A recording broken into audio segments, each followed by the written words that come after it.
I work for a massage parlor that caters to the supernatural. My last client had the strangest request to date. Becoming a masseuse was never on my radar, especially not one for the supernatural. So, because you're probably wondering how I even got myself into this predicament, let me explain. When I graduated high school, I didn't know what I wanted to do with my life. I hopped around between a couple of different jobs, 9 months here, 7 there, a year at one, and 2 years at another. And then COVID hit.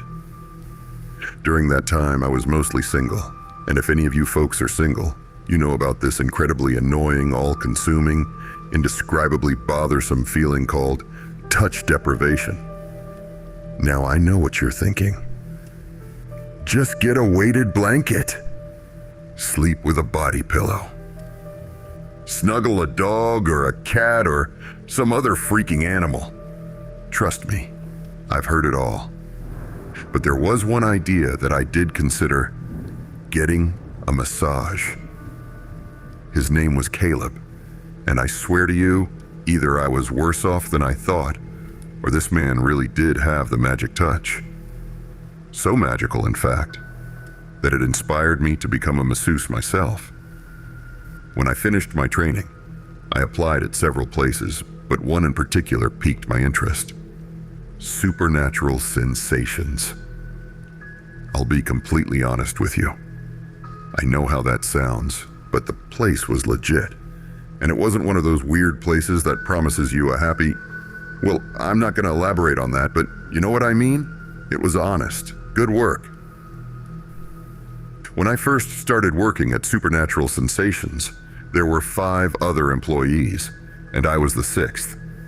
Most of them were seasoned masseuses, so I was a bit intimidated when I came in as the new kid on the block, but they were all really welcoming.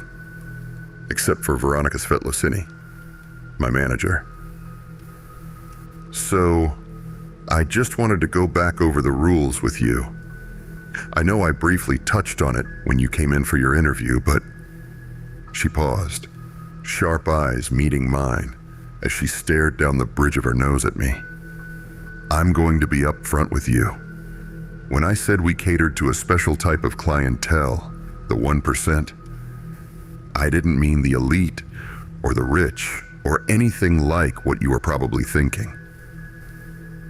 My mouth twisted up and my brows furrowed as I tried to understand what the heck this woman meant.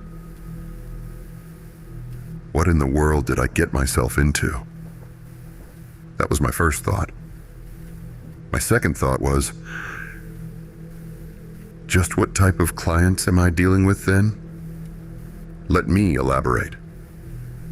Veronica's red painted fingernails tapped on the desk as she crossed her legs and met my eye again. Supernatural Sensations is known for its excellent service. We go above and beyond for all of our clients, but there are precautions in place due to our clients being otherworldly. My eyes narrowed as I mulled over her words. You're not trying to tell me that we actually cater to... I trailed off, my mouth suddenly feeling a little dry. Yes. She steepled her fingers together and nodded. The supernatural. It's in our name for a reason. I guess I just assumed it was because assumptions will get you in trouble here. She leaned across the desk, a Cheshire-like grin stretching across her face, ruby-painted lips twitching just the slightest as she laughed. Trust me when I say, assume nothing. I gulped, the sound a little too loud in my ears. So, I'm assuming there's certain precautions I need to... Remember, she hissed through gritted teeth, lips tugged up once again into an incredibly fake smile. No assumptions here. I simply nodded and waited for her to continue, her hands quickly passing me a sheet of paper. Yes, there are a special set of precautions in place for the protection of our employees. There aren't many, but the ones that are listed on this sheet should be followed very closely. My eyes scanned over the sheet before she began to read over the rules, my knee bouncing wildly, anxiety slowly beginning to flood my system. First things first, we serve many different types of supernatural clients, but if by any chance your particular client is of vampiric descent, I strongly suggest that you bring them a nice, warm... She paused, winking at me. Beverage beforehand. Either Guinevere or Beckham should be able to help you with that. And they are? I asked, my disbelieving mind already whispering the answer into my ears as she answered. She smiled again, the action sort of strange looking on her severe features. Nothing about Veronica was soft.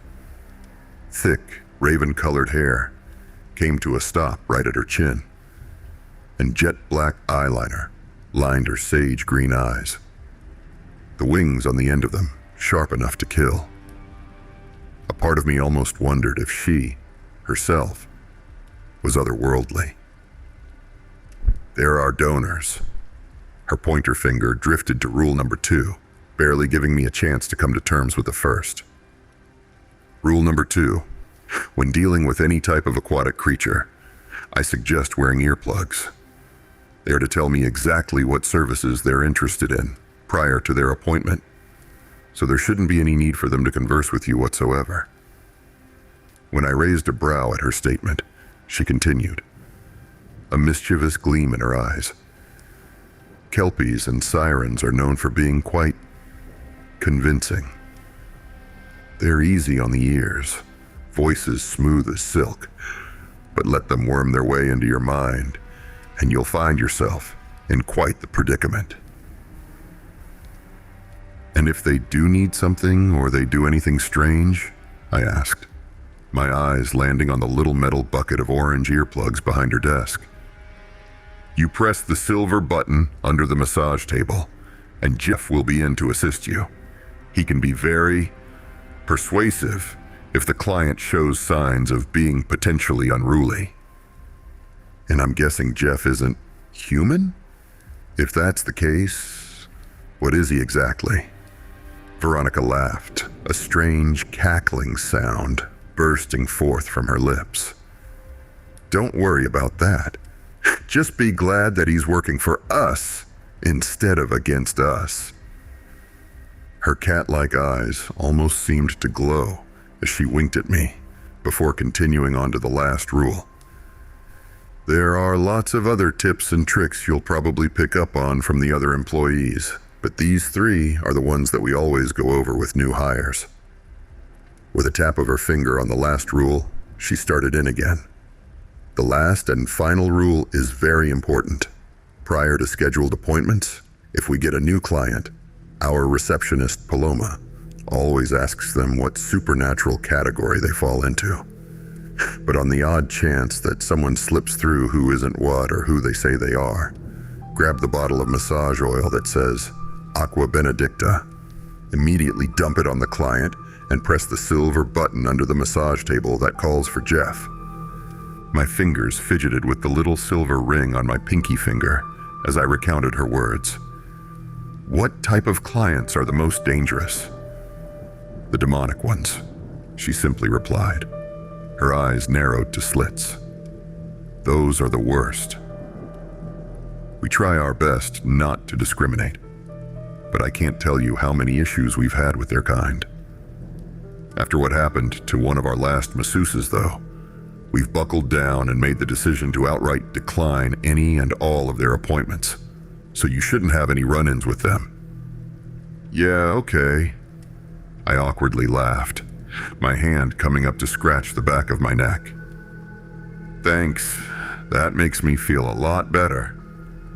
The sarcasm is cute, Veronica smirked, lips once again curling up into a wicked grin as I stood to leave her office. Oh, and Clara. I stopped in my tracks and turned to face her. That wasn't meant to make you feel better. It was meant to protect you. She leaned back in her office chair, crossed her arms and said, "I'm serious. This job isn't for the faint of heart." With a nod, I stepped out of her office and started my first day. Most of my clients were walk-ins, so I got the most harmless ones. None that I had to wear earplugs for, or press any buttons, or dump some silly substance on. And it was like that for about a month.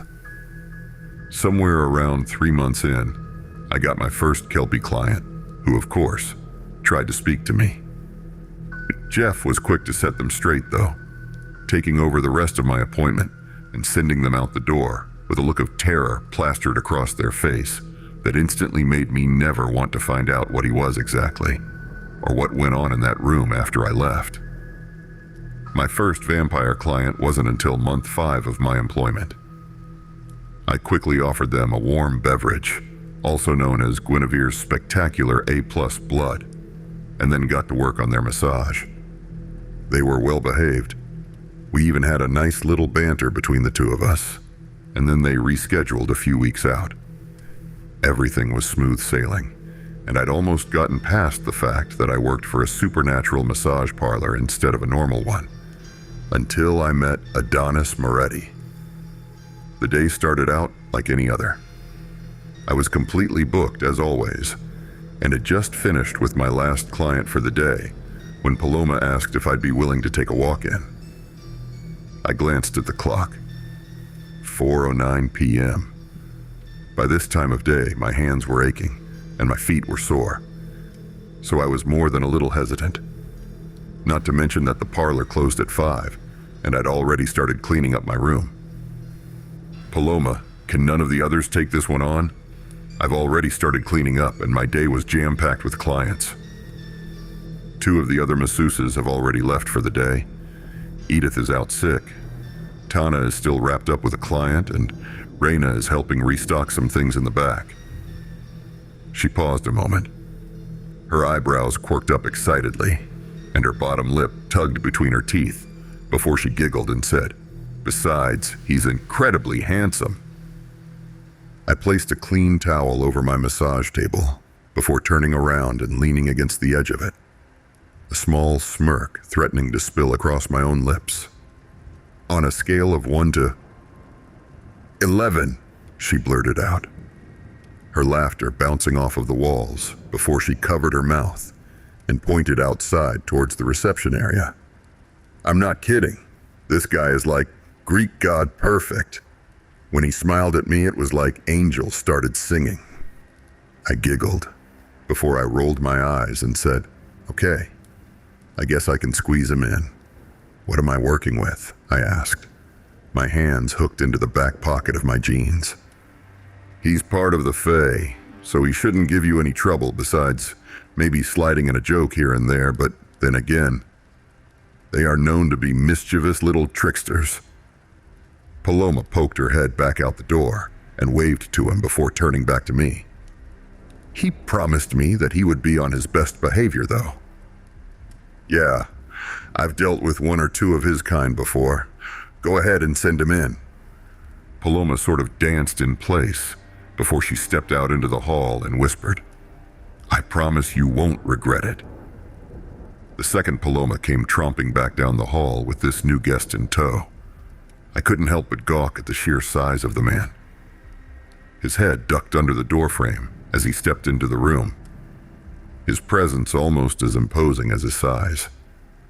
Thick-soled black boots squeaked as he strode over to me and shook my hand, his easily dwarfing my much smaller one. "Adonis Moretti, nice to meet you." My eyes nonchalantly traveled up his torso. His gray t-shirt stretched taut over the expanse of his chest before straining against broadened shoulders. When I finally settled on his eyes, I couldn't help the magnetic pull that I felt. Honey brown stared back at me, framed by thick, dark lashes. I stuttered for a second, tripping over my words before I caught myself. "I'm so sorry. Where are my manners?" I blurted out. "Clara Thomas." Adonis shook my hand one brow raised as a dazzling smile turned the corners of his lips upwards to reveal a row of perfectly white teeth. Paloma wasn't wrong. This man was the epitome of gorgeous. Should I take a seat over here, or... A nervous giggle bubbled up from my lips, but I tried to shove it down. I hadn't felt this giddy since I was a schoolgirl. Clearing my throat, I pointed to the massage table and directed him on what to do, running through the instructions as fast as I could. The clock on the wall glared back at me, 4:30 ticking closer and closer to 5. Luckily, he only booked for a 30-minute massage, so this would be quick.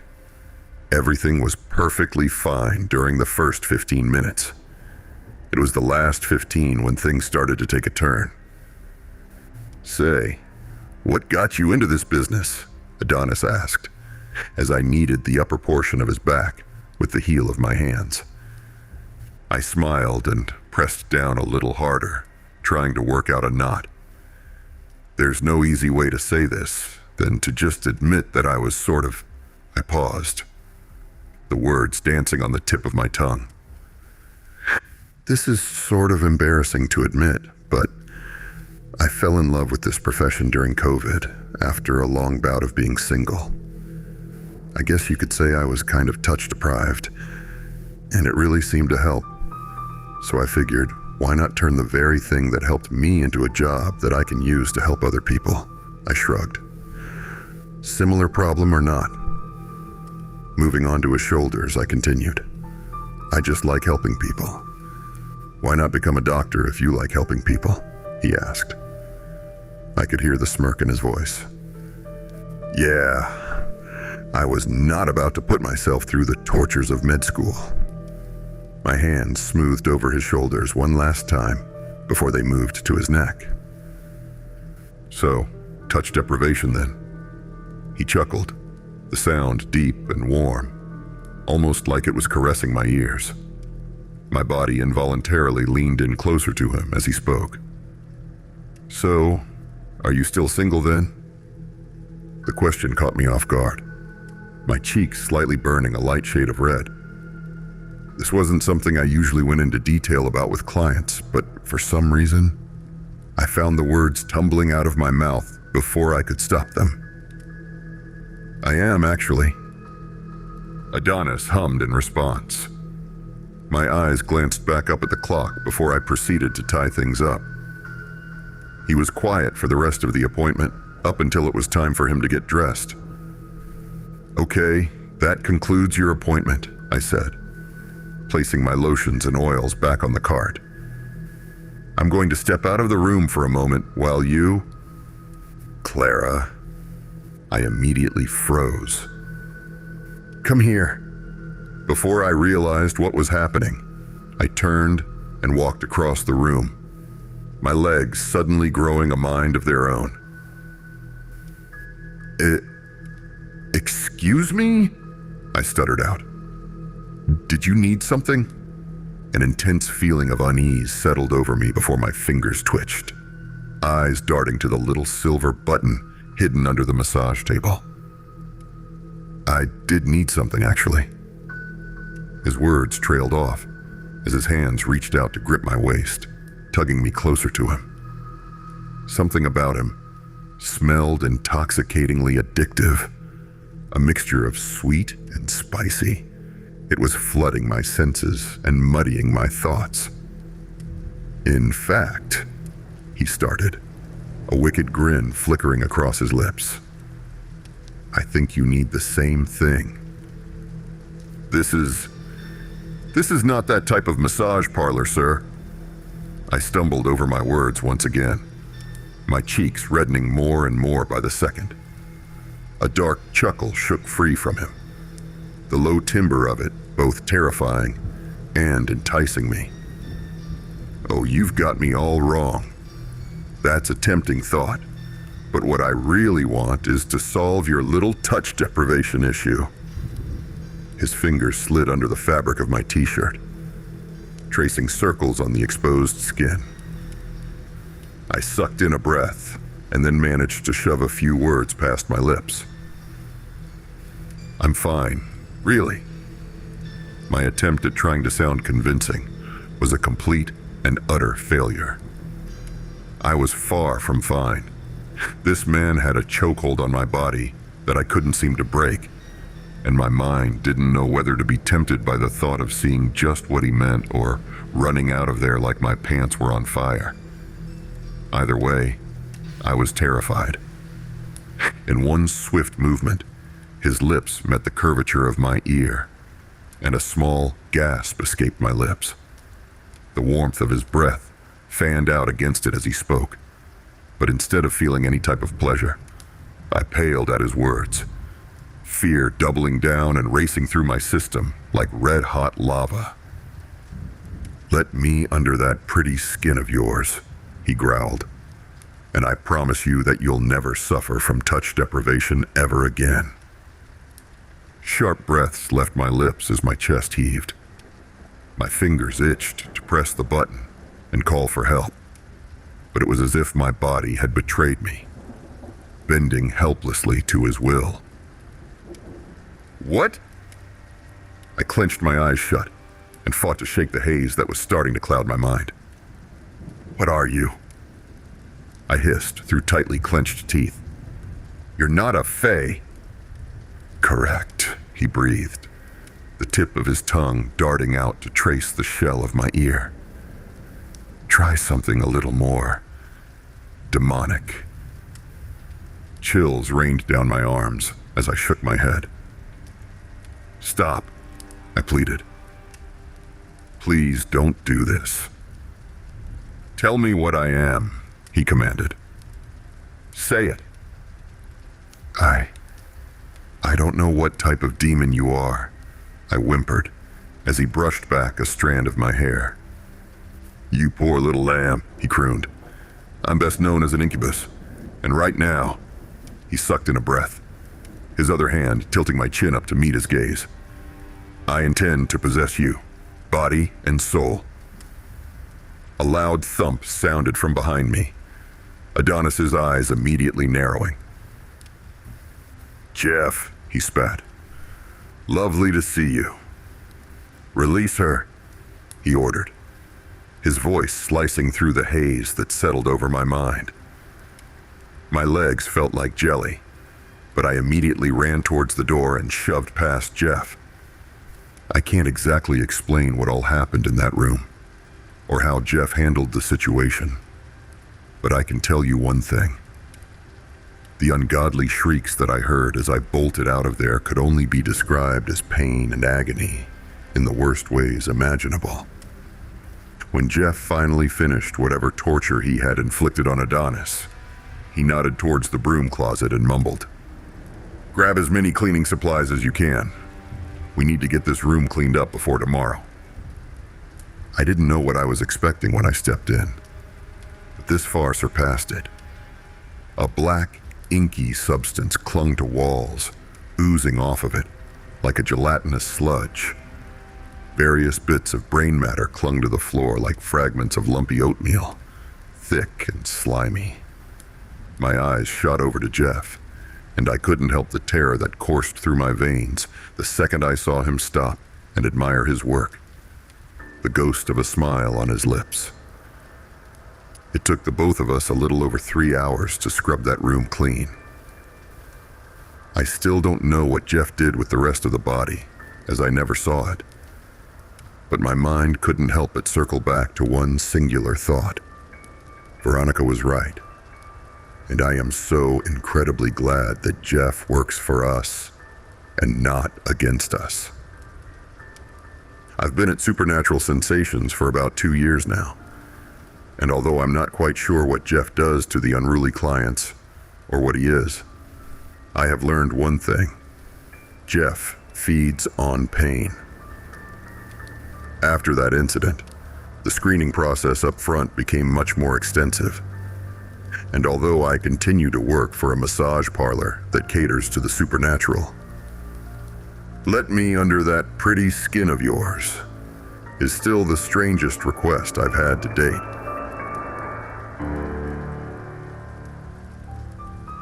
Aha! You survived the story. Think you can handle how deep, dark, and disturbing the rabbit hole goes?